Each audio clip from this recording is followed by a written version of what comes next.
This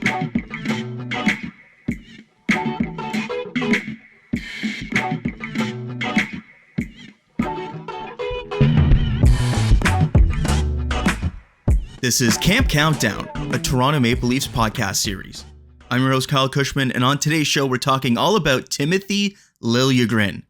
Liljegren signed a new contract this summer, making $3 million against the cap now, and some people were a little bit surprised by that price tag, which I found very interesting considering the expectations for what he could have gotten if he went to salary arbitration, which he was eligible for. If you look at some of the other defensemen kind of around his tier that were restricted free agents, JJ Moser got over $3 million with Tampa Bay, but he was traded to a new team, so that might artificially inflate the number that he gets, because if you acquire a player, you clearly like the player, and then you have to sign them, so the player has a lot more leverage in that situation. So fine, whatever, we'll put that one to the side. Henri Jokiharju, who's played more NHL games, but I would argue has been worse than Liljegren over most of his NHL career, got $3.1 million on a 2-year deal from the Buffalo Sabres. So Liljegren at $3 million compared to those two, at least, is just a couple of examples, actually came in at the smallest cap hit of those three and has performed about the same or better than most of them throughout their NHL careers. And there's still a lot more for Liljegren to give, in my opinion. He's a right shot defenseman who has some offensive prowess, has developed a really solid two-way game over most of his NHL career to this point, and now it's about what he can take to the next step. And for Liljegren, it felt like he was taking that next step last season. Early in the year, he was off to maybe a bit of a slow start, at least offensively. He only had like 1 assist in the early going before sustaining a high ankle sprain on that brutal play by Brad Marchand in November. He missed a chunk of the season, came back, and it really felt like he was finding his rhythm into March. There was that stretch where Morgan Rielly was suspended, and Liljegren jumped up on the top power play unit, was playing bigger minutes, and was thriving. That was like the best stretch of his NHL career that we've ever seen him play in kind of that elevated role. And then he sustained another injury at the end of the season, an upper body ailment that kind of lingered into the playoffs, was partially the reason why he missed one of those playoff games. And he was terrible in the playoffs, to put it simply. Like 36.8% expected goals for share, 47.5% Corsi for, all while playing 66% offensive zone starts. He was paired with Joel Edmondson, and they didn't really get to play a lot together at the end of the regular season due to a couple of injuries for both players, and either a lack of chemistry or more playoff concerns for Liljegren or injury concerns there, whatever it was. He was not good in the playoffs and wasn't the player that they needed him to be in the playoffs, because he started the playoffs playing 18 minutes in game 1, played 20:44 in game 2, and by the end of the postseason in game 7, he was the least used defenseman, playing just 15:07 in game 7. Compare that to his partner, Joel Edmondson, who played 17:51 in that game 7. More special teams value there, playing on the penalty kill. Ilya Lyubushkin, playing higher in the lineup, played 19:38. And I think the most damning part is Simone Benoit playing 20:28 in that game 7 compared to Liljegren's 15:07. So what is the next step for Liljegren? Of course, it's actually progressing up the lineup and being a top 4 defenseman that you can actually trust in the playoffs. And there's reason to believe that he can actually be that. You look at his entire NHL career, and in the regular season, his underlying numbers have been good to very good. Last season, in 55 games, he had 6.2 expected goals above replacement, which is roughly 1 expected win above replacement. Positive numbers offensively, positive numbers defensively, but not necessarily on special teams. It's always been even strength value for Timothy Liljegren. He hasn't been a regular penalty killer, and although he got more special teams time on the power play this past season, it still doesn't really feel like that's going to be a key part of his game going forward, with Morgan Rielly on the roster, Oliver Ekman-Larsson coming in. So unless he can really grasp onto a spot on power play 2, be a big presence on that unit, if the Leafs decide to split the lineup on the power play, split the top dogs on the power play units with Craig Berube coming in, maybe there's a way for Liljegren to become more of a factor on special teams. But as it stands right now, he's like a power play 2 guy, no penalty kill guy, which makes him a bit of an awkward fit as a $3 million defenseman, as a good even strength player who lacks special teams value and hasn't been good so far in the playoffs in his NHL career. But again, like I said, I feel like there's a way for him to get to that point. I feel like at the end of last season, we were seeing him take that next step in that kind of stretch where we saw Riley out of the lineup, Liljegren jump up, and in that March stretch where he played the best of his NHL career before he got injured again, I felt like that was the positive momentum he needed to come into the playoffs and play well. And then when he got injured, he was banged up coming into the playoffs and things just kind of fell off the rails from there. If he's healthy going into the playoffs, I think we see a very different Liljegren and very different results in the playoffs as well. Ultimately, it wasn't the best showing from Liljegren in the playoffs once again. Over his NHL career with the Leafs, he's gone from playing 16 and a half minutes as a rookie to nearly 18 minutes as a sophomore to nearly 20 minutes last season. I think the expectation has to be he plays at least the 1940 that he played last season, in the regular season that is. And the hope should be him pushing above 20 minutes now. He's 25 years old. It's time for him to take that next step as a player to push up the lineup and be a guy that the Leafs can trust in kind of a top 4 role.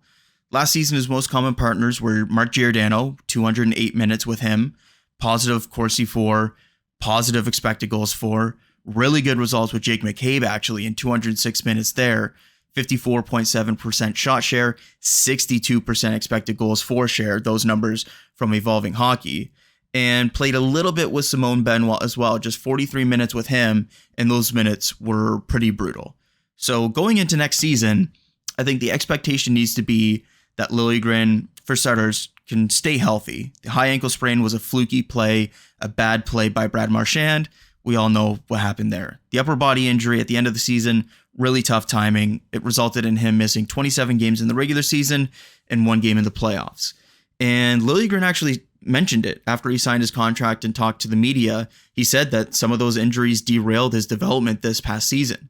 So if he plays the full season, which he hasn't played close to 82 games in the NHL so far, if he can build up to that and play the full 70, 80 game slate, all of a sudden that gives him the ability to develop over the course of a season, build on his game come to the end of the season, and feel good about his game going into the playoffs. Because so often Liljegren is fighting to be in the lineup at the end of the season, and that's just not a good place for a defenseman like Liljegren to be in, because you're second guessing every decision you make. Every time you handle the puck, you don't want to mess things up, turn the puck over, because it could result in you losing your job the rest of the season. That's not a good environment to be in mentally, playing in some of those big pressure situations. You want to be confident in your game in those playoff late season situations. And for the most part, Liljegren hasn't really been able to do that. This season, it felt like he was finally going to have the chance to do that, but then he gets hurt and he's playing through an injury and it goes off the rails.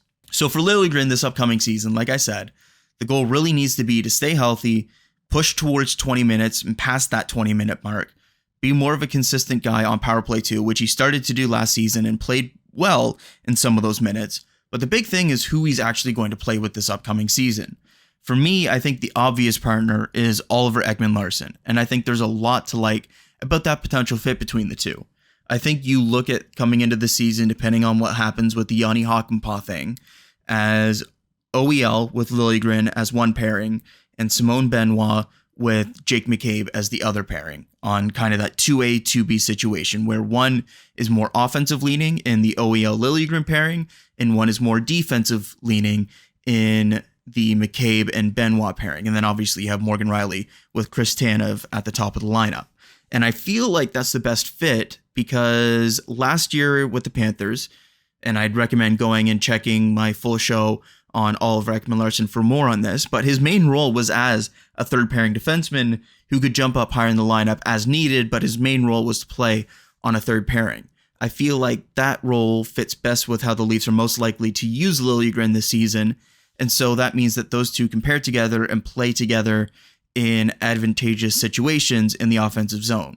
Because Liljegren has some good offensive tendencies. OEL has a really good shot from the point, and I feel like those two could work pretty well as a pairing together. One thing that I personally feel about the perception of Liljegren is I think people almost think that he's older than what he actually is.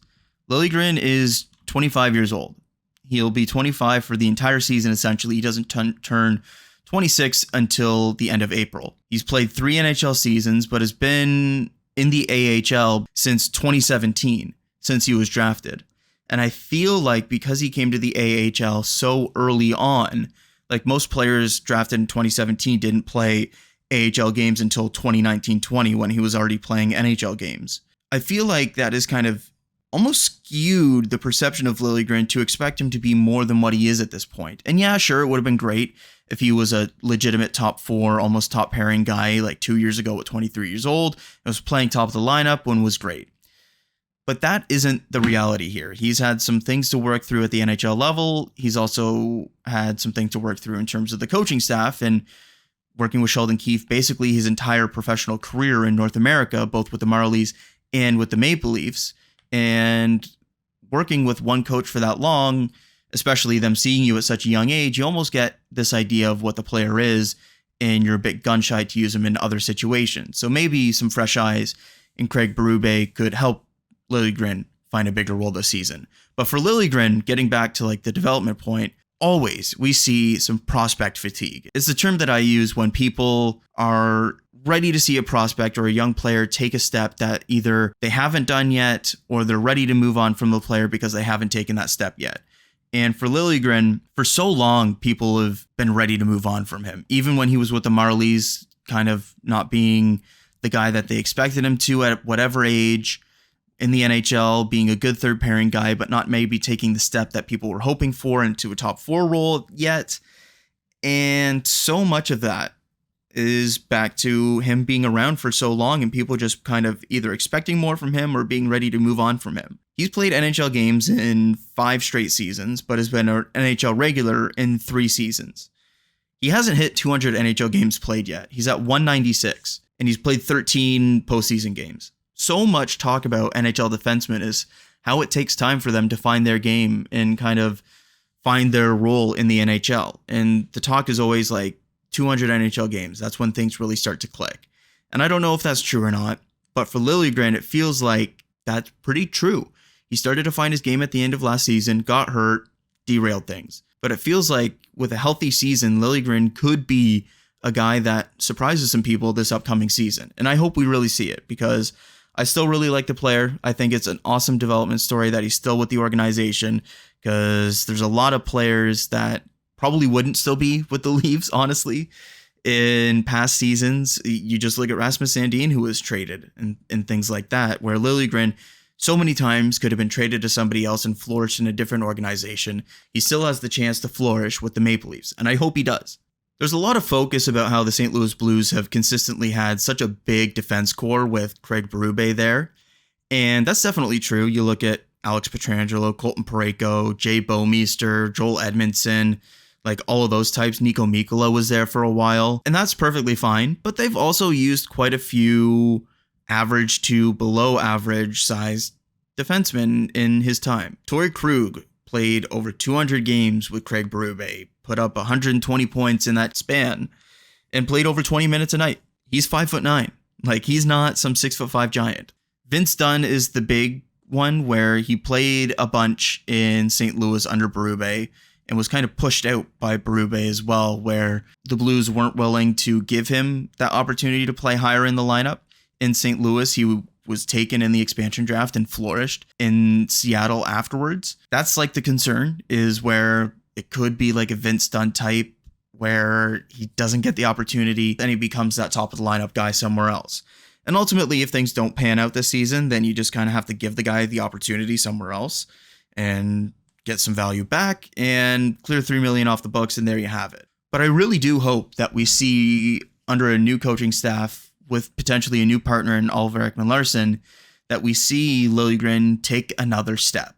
It would be great to see him become that legitimate top 4 guy for the Maple Leafs after so long in the organization, after being drafted as this kind of blue chip prospect that fell in the draft, projected to be top 5 early in the year, almost number 2 in the draft class for much of the year, and then fell down the board because of his mono diagnosis and didn't play much in his draft season, and then falls to the Leafs somehow it would be great to see him finally break through and become a legitimate piece on this Leafs team. Felt like he was doing that at the end of last season. Ultimately, didn't work out due to an injury. I really think that we could see it happen this year. So for more on Timothy Liljegren, I couldn't think of a better guest to have on than Jack Hahn, who has worked directly with Liljegren early on in his AHL career with the Marlies. And of course, you've seen his work plenty on Twitter in terms of his hockey tactics and things like that. So very excited to get to my conversation now with Jack Hahn all about Timothy Liljegren. Very excited to welcome onto the show Jack Hahn, hockey tactics expert, to talk all about Timothy Liljegren. Jack, thanks for taking the time today. Yeah, no problem. So happy to come in and talk about a player who I've seen a lot of over the years, who I know really well, someone I really go, quite far back with. Yeah, exactly that. So I think it's kind of best to start off with the fact that you've worked with Timothy for a long time, has seen his game for a very long time. How have you seen his game kind of develop over the years into what he is now as an NHL defender? So I first met Timothy in the summer of 2017, and he had just been drafted in the first round by the Leafs, and I had just been hired to the player development department as an analyst. So I guess we were both new to the organization, and then we were able to, I guess, grow together in our roles. I left the organization in 2020, but obviously Timothy's still with the Leafs. So, again, a player I've seen a lot of over the years, a player I've been on the ice with. We haven't talked in a number of years, but obviously someone who I love to watch, I love to see succeed. Yeah, and you talk about succeeding, and back in 2017 was a very raw prospect, just fresh to the organization, and now still in the organization, which I think a lot of people over the years have either wanted or tried to trade Timothy Liljegren, but he's still here and on a brand new contract as well. So at this point, as a player, as like a 25-year-old defenseman now, a few years under his belt, what stands out to you as some of the strengths in Liljegren's game at the NHL level now? Well, if I think back to my very first impression of Liljegren, um, the consensus on him in his draft year was that he was one of the best skating defensemen in the draft. And then his season sort of got derailed because I remember in his draft -1 there were talks about him kind of being a top five pick, and then he got sick with mononucleosis. And then when I first saw him, physically he looked like he was a little bit behind the curve, whereas now he's really, I would say, an average to above average NHL defenseman in terms of his strength and his heft. Really, that's a part of his game that I would say has changed massively, just the physical development. And I think maybe you don't notice that so much when you've been with him, throughout all these years. But I wouldn't really have any problem with him, clearing the front of the net or playing physical. Or he's really come a long way in that regard. Whereas perhaps the offense hasn't materialized, at least as far as accounting numbers. But we can get into this a little bit later on as well. But I really do think that there's still untapped potential offensively with him as well. Yeah, and we'll definitely get to that in a little bit here. But for Liljegren, um, obviously played the biggest role that he has in his NHL career this past season. He started playing 16 and change, then 2 years ago played 17 and change, and then this past season he played almost 20 minutes a night, played 1940. How have you seen his game kind of develop over these past few years and his role changing as well as he slowly started to gain more trust from the coaching staff? I mean, again, I maybe I'm a little bit biased, but I think he's ready for even more. Like I remember tweeting about sort of his ice time situation a few months ago, and it's just the kind of thing where, specifically with Sheldon Keefe, who's obviously not the head coach anymore, but Sheldon and I and Liljegren, like we met each other when Liljegren was just starting. And maybe it's hard to get that first impression out of your head of the guy who was very physically underdeveloped, who needed a lot of sheltering. I remember his first Liljegren's first season with the Marlies. Sheldon was the head coach of that team in 17-18, and they won the Calder Cup. And Liljegren put up some points, but he was extremely sheltered. Like he would play third pair minutes, 5-on-5, and then he would be on the first power play. And when the going got tough, he was sort of the first one to skip some shifts or just taking out the lineup so that he can get more gym time in. So he was someone that we always sort of handle with kid gloves, and maybe that helped him at certain moments. Because certainly he has blossomed into an everyday NHLer who's productive, but at other moments perhaps we could have thrown him to the fire a little bit more, or been a little bit less I would say, deliberate. And maybe ultimately that's kind of what's held him back because, I think he was ready to play 20 minutes a game maybe 2 or 3 years ago. Uh, Obviously the Leafs had, some other stronger defensemen ahead of him on the depth chart, but being, I would say, the best righty in the organization, like this is a player who you really should be grooming to be a top pair player. And I don't know at this point if he'll ever get there, right? Like obviously he's going to play 20 minutes. Maybe he'll play 22 this season, but as a 25 or 27 or 30-minute player, like that's probably not going to be him. Um, but perhaps, if we would have thrown him to the Wolves a little bit more earlier in his career, um, maybe he does get there. Who knows? I just thought that maybe looking back, again, hindsight is 2020, but we were maybe a little bit too careful with him at times. And ultimately I think that's gonna impact how much we get out of him as a player. Yeah, the development of Liljegren is a very fascinating case. Just looking at the fact that he came over to the AHL so young and has been around the organization directly for so long now, and is still only 25 years old. I think a lot of people kind of look at Liljegren and kind of expect him to almost be a couple years older or a couple years more advanced in his development because he was with the AHL team for so early on and for so long as well. Basically, the entire time that he's been in the organization since he was drafted. Do you think that that change now, having a new head coach for basically the first time in his actual professional career in the Maple Leafs organization, will help Liljegren maybe find a bit of a different role and get some more minutes and more play this season? Um, I think so. I mean, obviously it could go either way, and perhaps there's some aspects of his game that maybe, Craig Berube will appreciate and some that he'll appreciate a little bit less.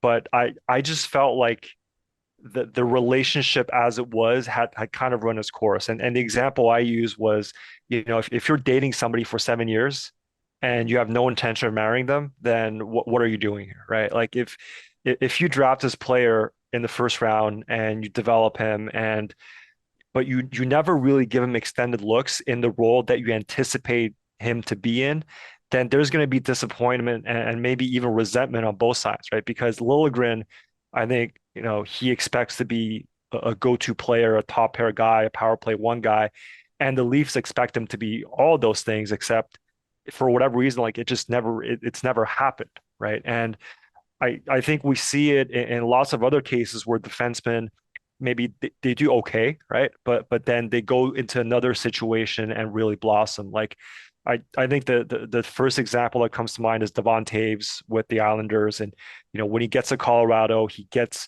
top pair minutes right away. He finds an elite partner in Cale Makar, and then all of a sudden, he's like, I would say, one of the best number twos in the league, right, in terms of where he Yeah, falls in that definitely. depth chart. And funny enough, when you look at their progression, I think Liljegren's been better than Taves pretty much every single year, except he's just never had that opportunity, right? Like he was like an AHL, NHL tweener until he was maybe, I don't know, like I think Liljegren's age, if memory serves, because he came out of college, so he started Yep. playing pro hockey later on. And again, let's just say, in some alternate universe, Liljegren finds himself in the Dallas Stars.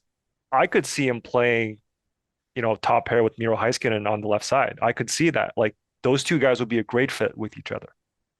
Yeah, and so one of the things with Liljegren is the analytics have always been very strong, at least in the regular season. Looking at things like goals above replacement, expected goals above replacement, expected goal share, Corsi forward, kind of across the board, the regular season analytics have always been very, very strong for Liljegren. And the knock against it has been maybe it's been against lesser competition in a third pairing role, but we saw him step into a pretty consistent second pairing role this season and still have those really strong underlying numbers. How does the analytics of Liljegren and kind of being consistently strong across his NHL career match up against the eye test for you? Yeah, again, for most of the time that I knew Liljegren and worked with him closely, he was more, he was a first pair defenseman in the AHL when we had him there, and then at the NHL level, he was more of a third pair defenseman. And one of my, I would say, favorite parts of working in the Leafs organization back in, in the 2018 to 2020 era was seeing him on the same pair with Rasmus Sandin. And honestly, like if you would have asked me then, in my heart of hearts, I would have said that that was going to be the Leafs top pair, in nowadays, right? And for whatever reason, there was a decision made on Sandin, and then I think Liljegren maybe didn't get as many opportunities as perhaps certainly I would have liked. But what really stuck out to me about those two playing together was how well they moved as a unit, right? Like they're both, without being elite NHL skaters, they were very good skaters, and they especially knew how to move in relationship to each other, whether it's offensively or defensively, and it was really something to watch. Like again, reminds me a lot of Taves and Makar at their best. Two guys with very complementary skill sets. Um, so honestly, I thought that was going to be the solution for the Leafs, but again, for both Sandin and Liljegren, they were never really elevated, for extended periods of time above a third pair role. And this is not unique to the Leafs or to them. Um, I remember, one of my colleagues was saying how Noah Hannafin in Carolina early in his career had a lot of the same challenges, and really it took being traded to Calgary for him to really blossom into a top four and maybe a top pair defenseman. And now he's being used and paid as such. Yeah, it's just one of those things where I always thought there was going to be more to that pair, and it just kind of doesn't happen. And then again, like Sandin has become a pretty reliable top four option in Washington. They played him on the top pair for I would say a couple of months, and the results were pretty mixed. So perhaps there is some logic to the fact that maybe Sandin wasn't big or fast or strong enough to be a top pair kind of do it all defenseman, but certainly there's more there than just a third pair shelter guy. And I think for Liljegren, it's going to be a similar situation where perhaps again you put him with a stronger partner and he can play top pair, or he can drive a second pair definitely. And I think he's sort of beyond playing a third pair. Yeah, and we talk about the regular season results and stepping into essentially a second pair role, playing almost 20 minutes a night last season and playing pretty well in those minutes over the course of a season. But then came the playoffs, and that's been consistently the big sticking point with Liljegren, where he's been healthy scratched in previous years. He was a little bit banged up coming into this year's playoffs. He starts playing 18 minutes in game one, 20 minutes in game two, but he ends up missing a game in the playoffs and ultimately finishes the playoffs being the least used player dressed in game seven on the back end. What did you see from Liljegren in the playoffs, and kind of what do you think has been the reason for some of his playoff struggles?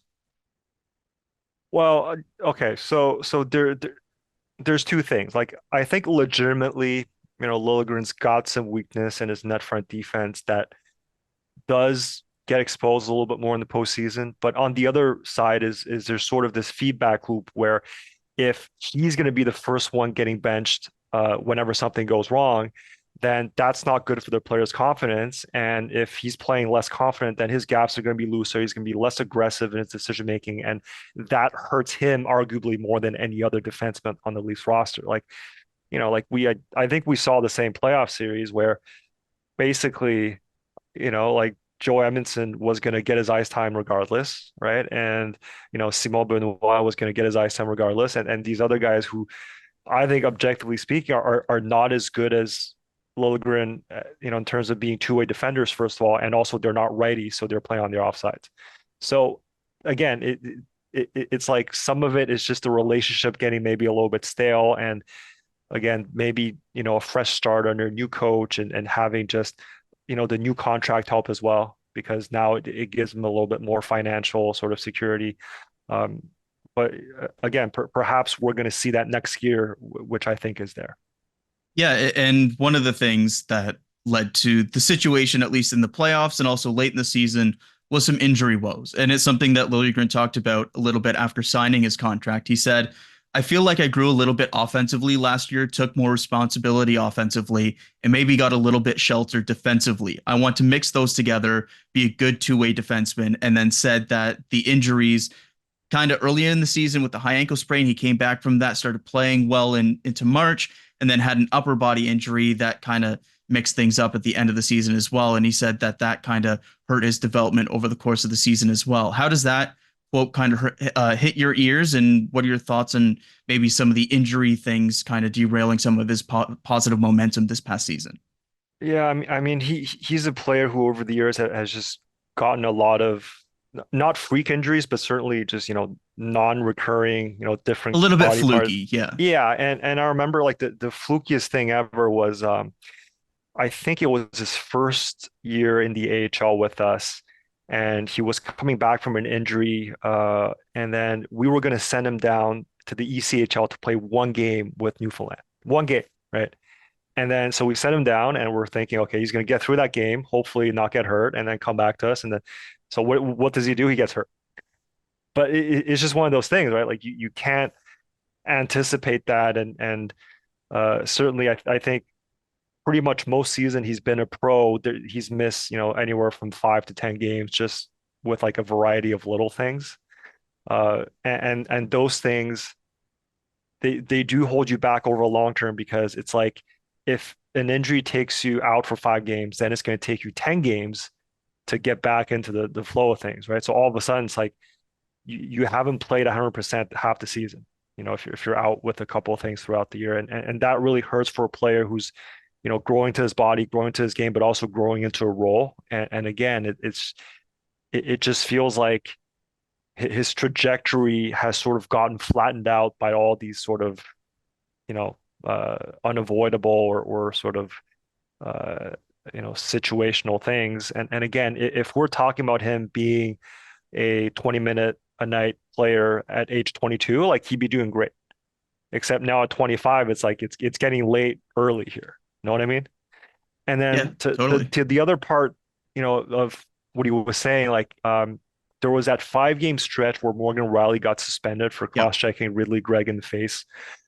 And that was really the first time, I believe, in Liljegren's career where he's had a power play one role for, again, more than a couple games at a time. And I thought he looked really good.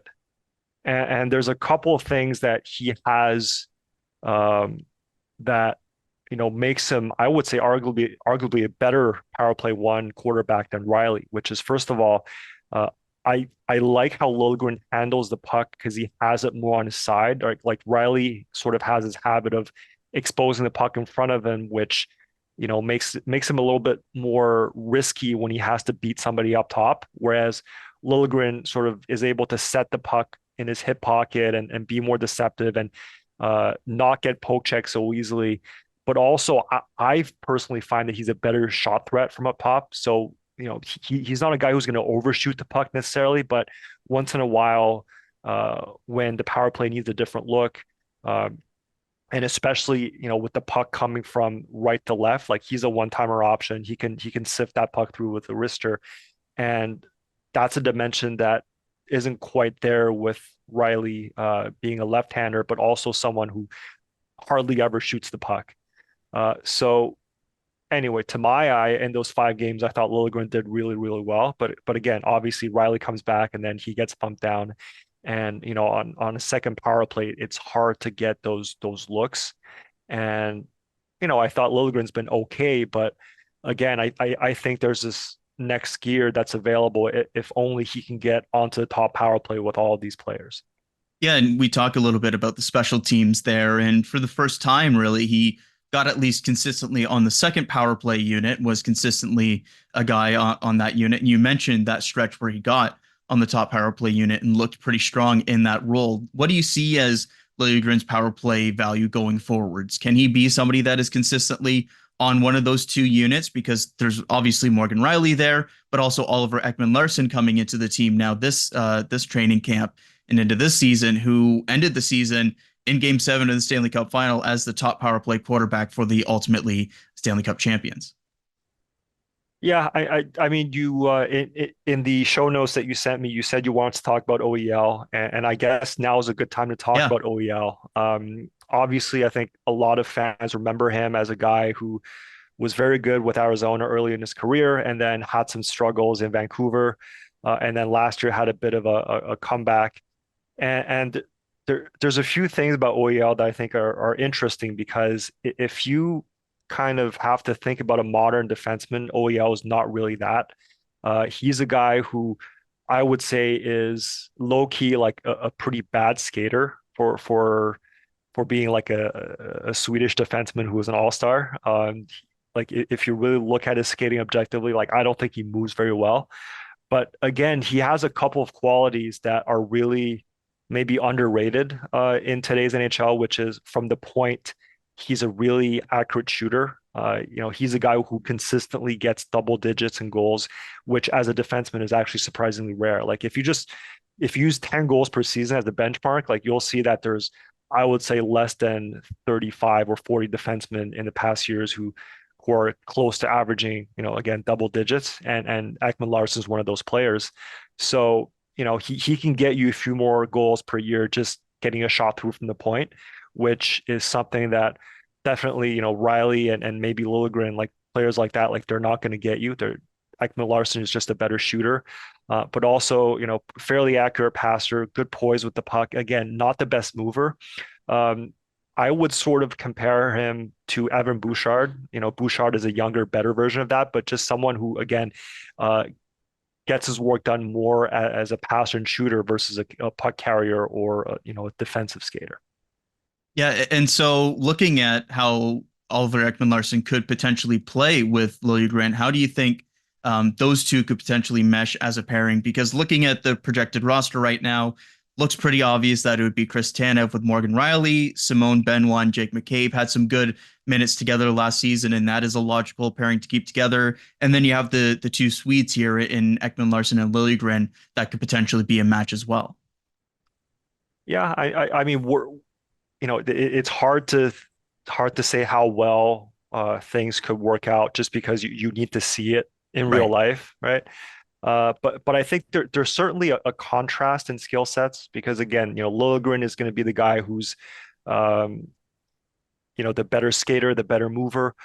I would say probably Ekman-Larsson, definitely has a better shot, but I would say he's the better puck mover, just in terms of having the puck on his stick. So what you could potentially have is, you know, Ekman-Larsson would take care of, shooting the puck from the point, retrieving pucks, making that first pass, and then Liljegren will be working off the puck to get available on the weak side. To leverage the skating, but also, forcing dump ins, buying time for Ekman-Larsson to get back into play, maybe make some defensive stops, or at least herd the puck carrier into Ekman-Larsson's corner. Obviously, OEL is a bigger, stronger player, so maybe he's going to be able to pin the player on the wall. So it's going to be different than let's say Sandin and Liljegren, where they're both very similar. So they're sort of playing like twins. Whereas with OEL and Liljegren, potentially you're going to have way more division of labor, and that's where they're going to be at the best because they're such different players.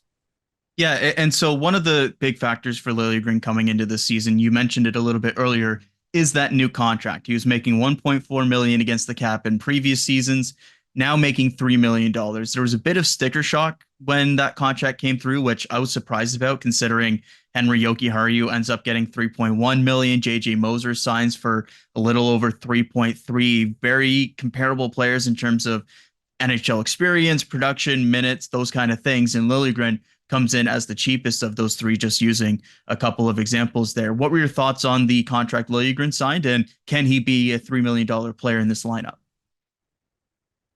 I mean, if health is not an issue this year, absolutely. Like he may end up again, this will depend on how much power play time he gets, but potentially he ends up being the best value contract on that entire blue line because obviously, Riley comes in at a big number. I think there's some question marks about OEL and whether he can sustain sort of uh, his return to form. I think Benoit is what he is. I think McCabe is what he is. And again, Tanev is very vulnerable to just old age and declining health sort of taking a chunk out of his effectiveness. So I actually think 3 million is a very fair number. And again, there's a chance that this time next year we look back and say that actually Liljegren was the player who best performed relative to his contract. Yeah, and so ultimately, whether that $3 million value becomes underpaid or overpaid or whatever it ends up becoming is dependent on his role this upcoming season. Do you think he can be a consistent top four guy, push higher in the lineup? Or do you see him kind of being stuck in this kind of third pair, get a little bit extra opportunity when guys are either out of the lineup or injured, but ultimately kind of stays in that third pairing role? Well, I don't have a crystal ball. I can't tell you what's going to happen, but certainly I think he's good enough to push for at least a consistent second pair role with. I think he ought to get some looks on the top power play just to sort of add a different dimension. Um, because again, if he gets sort of stuck in a third pair role again behind Tanev and behind somebody else on the right side, then again, maybe it's time for this relationship to kind of evolve and move on, right? Yeah, and just finally here, what are your expectations for Liljegren coming into the season in terms of the production that he can put up, in terms of his value to the team, and then what he can ultimately do when it matters most come playoff time? Uh, I I mean, I think with all that we just talked about, OEL's game, if that's going to be a pair, if Liljegren holds up his end of his bargain and uses his skating and his hockey sense and some of his ability with the puck to insulate OEL and elevate OEL, then I think that'd be a very successful season. And then again, like the playoffs are such a small sample size, but hopefully it's just a matter of him, first of all, earning more trust, but also the coaching staff looking at things objectively and giving him the sort of opportunity that is commensurate with Liljegren being the highest upside defenseman on this roster. Because if you look at everybody else on that roster, I think despite how far Liljegren's come, he's still got the most to grow. And again, like if you look back to the careers of Devon Taves or Mackenzie Weegar or Rasmus Anderson is a really good comparable. Like all those players in their early to mid 20s, there was a period where it seems like their team, lost faith in them or they were stagnating. And ultimately, you see that they were able to overcome that. But unfortunately, with another team. So, for the Leafs' sake, maybe hopefully they'll be able to unlock Liljegren's full potential without having to trade him. And then for Liljegren's sake, it's just having the opportunity to really be one of the better right-handed defensemen in the league, which again I think he has it in him. Jack, thanks for taking the time here in the summer to chat a little bit about Liljegren. Let the people know where we can find your work and let us know if you have anything to plug. So the best place to find my work is on my Substack newsletter. It's jhanhky.substack.com. There's a free and a paid version. Whether you're a casual fan, whether you're a player, whether you're a coach, a scout, there's going to be something there for you. Again, not many, I would say, former NHL analysts are out there creating public content. They tend to get hired pretty quickly. But I strive to be sort of to give you the inside view on a lot of the topic that you might be interested in. Yeah, and it's fantastic work that you do in the public sphere in terms of giving us that glimpse into more tactics and things like that really go overlooked in hockey. And I know that at least for myself, I've learned a lot about more the minutia and the tactics of hockey because of your work. So thanks for everything that you do in the public sphere. And thanks for jumping on here today. All right. Thank you, Kyle. Take care. Thanks again to Jack for jumping on the show. That's going to do it for today's edition of Camp Countdown. Be sure to check out the rest of episodes that are available on YouTube, Spotify, and Apple Podcasts, wherever you get your podcast content. We'll be back tomorrow for more Leafs Camp Countdown. We'll see you then.